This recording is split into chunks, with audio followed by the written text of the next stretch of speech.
Ladies and gentlemen of the shadows, welcome once more to the shadow behind you, where the veil between the living and the forgotten thins to a whisper. I am your guide through the labyrinth of lost histories, the curator of curses that cling like fog to the bones of the past. Tonight, we tread into the chilled heart of 1892 Massachusetts, a year when the air was thick with the smoke of industry, the clamor of progress, and the unspoken dread of what lurked in the unlit corners of Victorian parlors.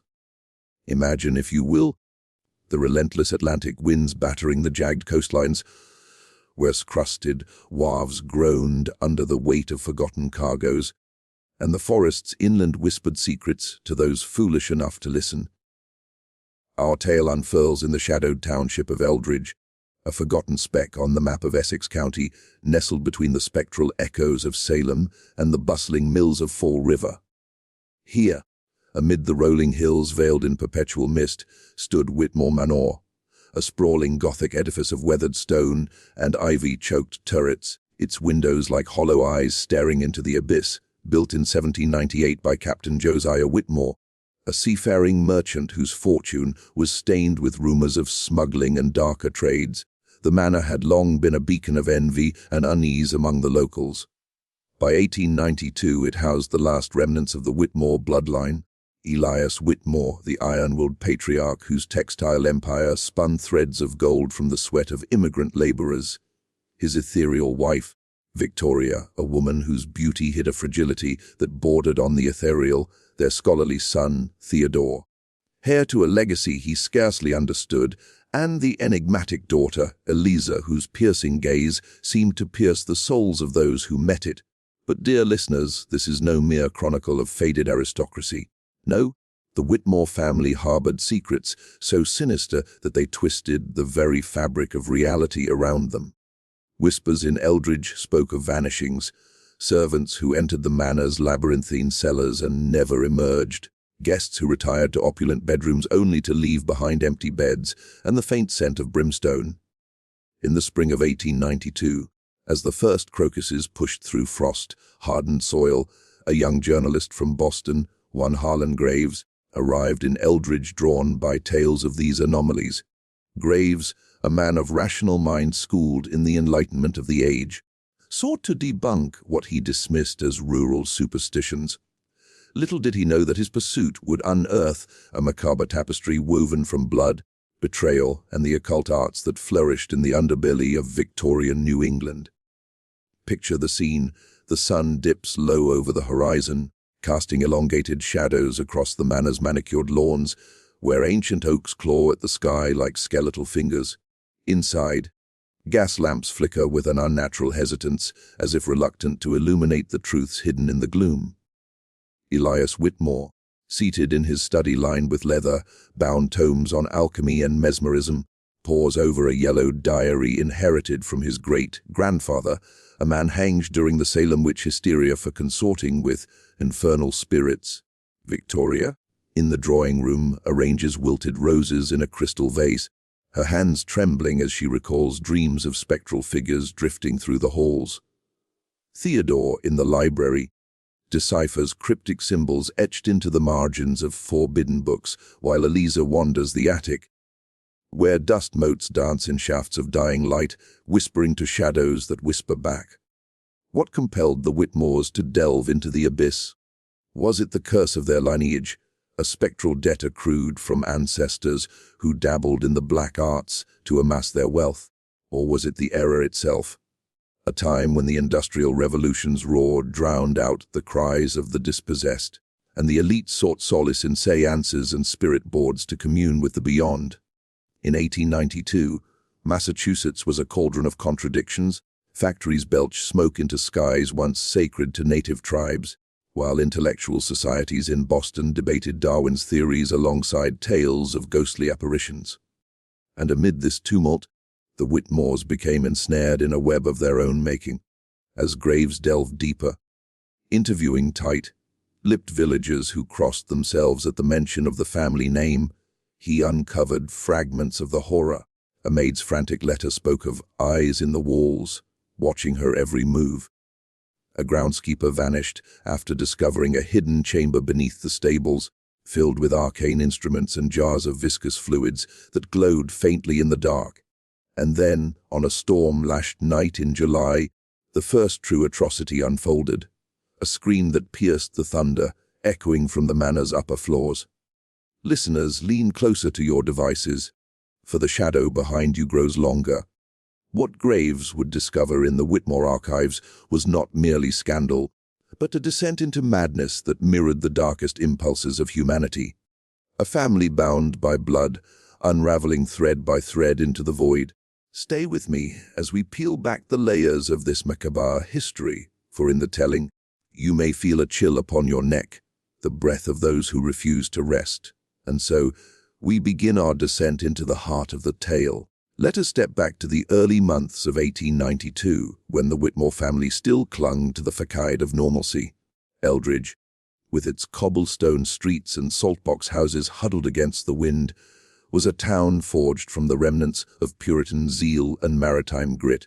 The Whitmores, descendants of those stern settlers, had risen to prominence through Elias's mills, where Irish and Italian workers toiled under the relentless rhythm of looms, weaving fabrics exported to the glittering salons of Europe.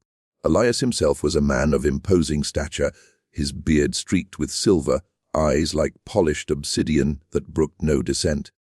He ruled his domain with the precision of a clockmaker, yet in private, he harbored a fascination for the esoteric, a passion ignited during his youth in Boston, where he attended lectures on phrenology and theosophy.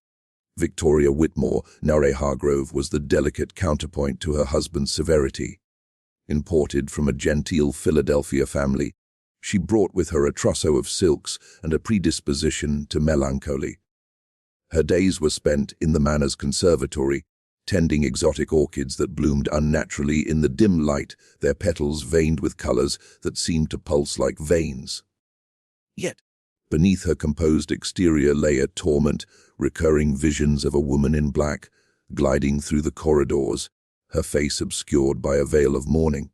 Victoria confided these apparitions only to her diary, pages filled with elegant script that devolved into frantic scrawls as the months progressed. The children, Theodore and Eliza, were the heirs to this uneasy legacy. Theodore, at 25, was a studious young man freshly returned from Harvard, where he had immersed himself in classics and philosophy.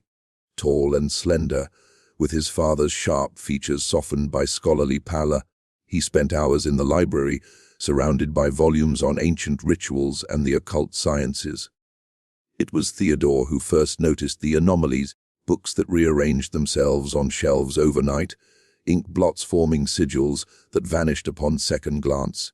He dismissed them at first as tricks of fatigue, but as winter thawed into spring, the disturbances escalated. Eliza, the younger at 19, was a vision of Victorian enigma, pale skin, raven hair cascading in ringlets, and eyes that held the depth of storm-tossed seas. She possessed an uncanny intuition, often predicting the arrival of visitors or the onset of rain with eerie accuracy. The townsfolk whispered that she was touched by the old blood, a reference to the family's rumored ties to the Salem accused. Eliza's domain was the attic, a warren of trunks and forgotten relics, where she communed with dolls from her childhood, arranging them in tableaux that mirrored family portraits, only with subtle, disturbing alterations, missing limbs, eyes scratched out. The inciting whisper came in March, amid the first basketball game ever played publicly in Springfield, a mere stone's throw away in the state's narrative of progress. But in Eldridge, progress felt like a distant dream. A servant girl named Molly O'Brien, fresh from the Emerald Isle, vanished after entering the cellar to fetch wine for dinner. Her screams echoed briefly through the vents, then silence. The family searched, lanterns casting grotesque shadows on damp stone walls etched with faded runes. No trace was found save for a single shoe, its leather scorched as if by unseen flame. Elias, ever the rationalist, attributed it to an accident, perhaps a fall into a hidden well, but Victoria knew better. That night, as rain lashed the windows like accusing fingers, she awoke to the woman in black standing at her bed's foot, whispering names long buried in family lore. Theodore, eavesdropping on his parents' hushed arguments, learned of the diary, the ancestral tome that spoke of a pact made during the witch trials. Josiah Whitmore's forebear Abigail had been spared the noose by invoking a guardian spirit, an entity that demanded tributes in blood and secrecy. As April bloomed with false promise, more oddities plagued the manor. Clocks stopped at midnight, chiming 13 bells in defiance of mechanics. Mirrors fogged with breath not their own, revealing fleeting glimpses of faces twisted in agony. Eliza, drawn to the cellar, discovered a loose flagstone concealing a bundle of letters, correspondence between Elias and a Boston occultist, detailing rituals to summon the Watchers from beyond. She confronted her father, her voice a tremor in the study's heavy air. "What have you invited here, father?" she demanded. Elias's response was a slap, the first violence in a house built on suppressed rage. Harlan Graves entered this maelstrom in May, his arrival heralded by a coach clattering over muddy roads. A wiry man with spectacles and a notebook perpetually in hand, Graves had been tipped off by a disgruntled mill worker about the cursed Whitmores. Posing as a distant cousin, he gained entry to the manor, where the air hung heavy with the scent of lavender and decay. Over tea in the parlor, where portraits of stern ancestors glared down, Graves probed gently. Victoria's hands shook as she poured, spilling drops like blood on the lace cloth. Theodore engaged him in debate on spiritualism, quoting Blavatsky and Swedenborg, while Eliza watched from the shadows, her eyes gleaming with unspoken knowledge. That evening, as Graves retired to a guest chamber, the house came alive. Footsteps paced the hall outside his door, soft and deliberate, ceasing when he called out. In the witching hour, a child's laughter echoed from the empty nursery, a room sealed since a stillborn sibling years prior. Venturing out, lantern in hand, Graves followed the sound to the attic, where he found Eliza amid her dolls, murmuring incantations from a book bound in what appeared to be human skin. The tension crested in June, with the solstice approaching. Elias, increasingly erratic, locked himself in his study for days, emerging gaunt and feverish. Victoria took to her bed, plagued by visions that left her screaming into pillows. Theodore, confiding in Graves, revealed fragments of the family secret. The Whitmores descended from Abigail, who had bound a demon to protect her line.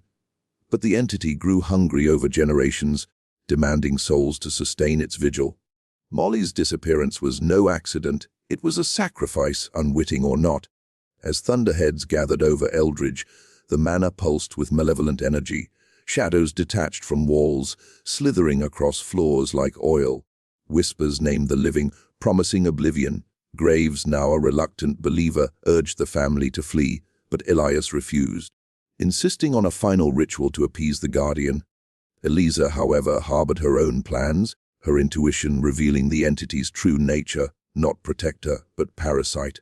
Listeners, the air thickens, the veil frays. What horrors awaited in the manor's depths? Hold your breath as we delve deeper. The solstice dawned on June 25, 1892, with an unnatural calm. The wind stilled, birds silent, as if nature itself recoiled from Whitmore Manor. Elias, clad in a ritual robe embroidered with arcane symbols, gathered the family in the cellar, now revealed as a sanctum of the occult. Candles guttered in iron sconces, casting flickering light on altars draped in black velvet, adorned with crystals that hummed faintly and vials of crimson liquid. Graves, hidden in the shadows, bore witness, his notebook forgotten in the grip of terror. Victoria, pale as moonlight, clutched a rosary, her faith a fragile shield against the encroaching darkness. Theodore stood rigid, his scholarly curiosity morphed into dread. Eliza, however, moved with purpose, her eyes alight with a fire that chilled the blood. Elias began the incantation, words from the ancestral diary rolling off his tongue like thunder. Latin mingled with forgotten tongues, invoking the guardian spirit. The air grew heavy, charged with ozone as if a storm brewed within stone walls. At first, nothing. Then a low moan emanated from the earth, vibrating through their bones. Shadows coalesced at the room's center, forming a silhouette. A woman in black, veil lifting to reveal Abigail Whitmore's face, twisted by centuries of torment. "The debt is due," she intoned, voice a rasp of wind through graves. Elias offered a chalice of his own blood, dripping from a self-inflicted wound, but the entity laughed, a sound like shattering glass. "Blood of the line is not enough. The vessel must break." Chaos erupted. Victoria screamed as tendrils of shadow wrapped around her, dragging her toward the apparition. Theodore lunged, only to be hurled against the wall, bones cracking audibly. Graves emerged, shouting protests, but the entity turned its gaze upon him, eyes like voids sucking light. In that moment, Eliza acted. From her sleeve she produced a dagger. Ancient, inscribed with counter sigils gleamed from forbidden texts. "No more tributes," she whispered, plunging the blade into the shadow's heart. The cellar exploded in ethereal fury. Winds howled, extinguishing candles, plunging all into darkness, pierced by phosphorescent flashes. Screams mingled with unearthly wails as the entity unraveled, its form dissipating like smoke. When light returned, Graves striking a match, devastation lay bare. Victoria slumped lifeless, throat marked by invisible hands. Theodore gasped, ribs punctured, blood frothing his lips. Elias knelt, catatonic, muttering apologies to the air. But Eliza stood unscathed, the dagger gleaming clean. "It is done," she said, voice devoid of emotion. Graves, shaken, demanded explanation. Over the following days, as authorities descended, summoned by villagers hearing the night's cacophony, Eliza revealed the full macabre truth. The guardian was no spirit, but a familial delusion perpetuated through generations, manifesting in ritualistic murders to feed the curse. Elias, indoctrinated by his father, had orchestrated Molly's death, staging it as disappearance. Victoria's visions were guilt-induced hallucinations. Theodore's discoveries fueled the madness. Yet doubts lingered. Graves's journal, later published in obscure occult circles, noted anomalies, the dagger's origins traced to Salem relics, and Eliza's uncanny survival. In July, as heat waves shimmered over Eldridge, more vanishings occurred. Not servants, but family. Theodore succumbed to injuries, whispering of shadows returning. Elias was found in the study, throat slit by his own hand, the diary clutched, pages smeared with blood forming new sigils. Eliza assumed control, sealing the cellar, but whispers persisted. Villagers reported lights in the manor at midnight, figures dancing in windows. Graves, returning to Boston, suffered nightmares of the woman in black, now wearing Eliza's face. In August, coinciding with the infamous Borden murders in nearby Fall River, where Lizzie Borden was accused of axing her parents in a fit of familial rage, Eliza vanished. The manor stood empty, doors creaking open to reveal rooms untouched, save for dust patterns resembling footprints. Years later, in 1905, explorers entered the sealed cellar, finding skeletal remains, not just Molly's but dozens dating back centuries. Jars held preserved organs, labeled with Whitmore names. The dagger lay amid them, inscribed, "The shadow behind you never fades." Graves's final entry, penned before his mysterious death in 1893. The Whitmores did not summon the darkness, they were born of it. And in Eldridge, it waits still. Dear listeners, the narrative closes, but the chill remains. What truths hide in your own lineage?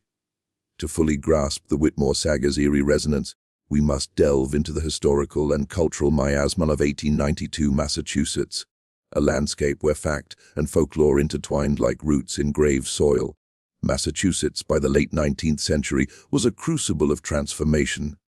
The population swelled to over 2 million, fueled by immigration and industrialization. Mills like those owned by Elias Whitmore dotted the rivers, spinning cotton into wealth, but at a human cost. Workers toiled in hazardous conditions, their lives as expendable as threads snapped on looms. This era echoed the Puritan foundations, where fear of the supernatural was etched into the collective psyche. The Salem witch trials of 1692, exactly 2 centuries prior, cast a long shadow. Over 200 accused, 20 executed, in a hysteria of spectral evidence and communal paranoia. The Whitmores' fictional ancestry ties directly to this. Abigail as a spared witch, her pact, a folklore motif common in New England tales, where survivors were rumored to wield dark powers. Folklore abounds with such. The Hoosac Tunnel, dubbed the Bloody Pit, Haunted by ghosts of workers killed during its 1875 completion, their moans echoing in the dark.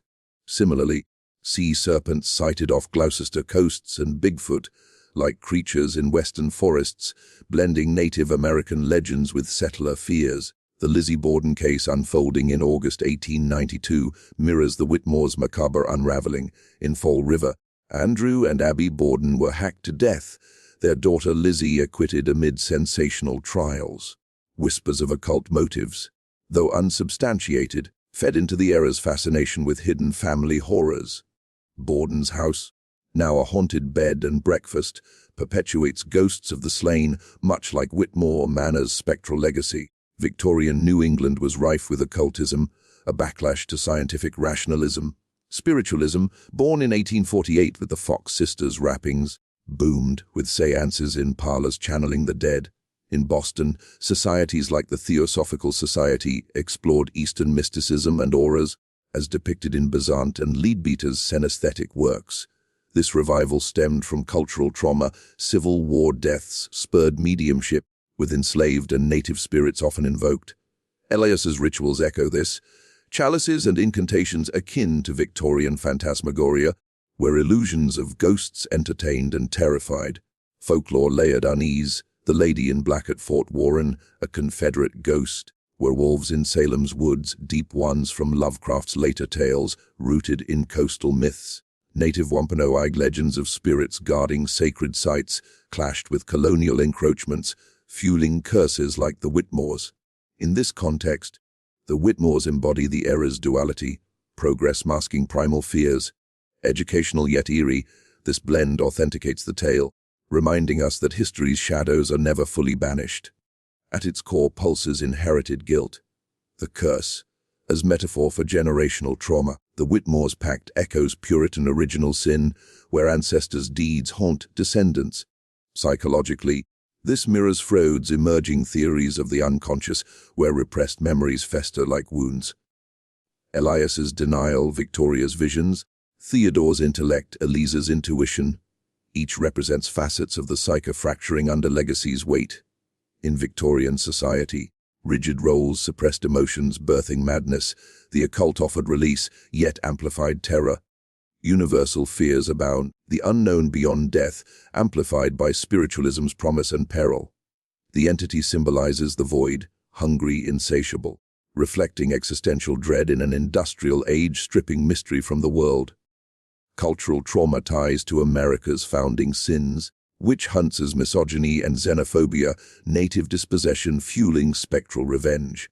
The Whitmore's wealth, built on exploitation, invites retribution, echoing Marxist critiques of capitalism's vampiric nature. Thematically, family as prison looms large. Like the Bordens, domestic facades hide violence, Eliza's rebellion subverts patriarchal control, a feminist undercurrent in occult narratives where women wielded mediumship power. Human nature's duality, rational vs. primal, plays out in Graves's arc from skeptic to haunted witness.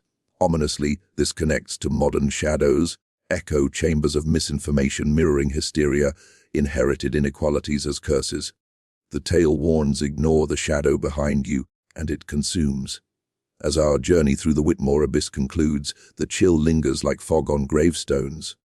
The family, unraveled by secrets sown in Salem soil, vanished into legend, manor abandoned, tales whispered in eldritch taverns. Yet questions echo, was the entity real or a collective delusion? Does Eliza wander still, guardian of forbidden knowledge? Listeners, heed this. In your own bloodlines, shadows may lurk. Peer into mirrors at midnight, listen to whispers in the wind. The past does not rest, it waits. Until next time, remember the shadow behind you is closer than you think.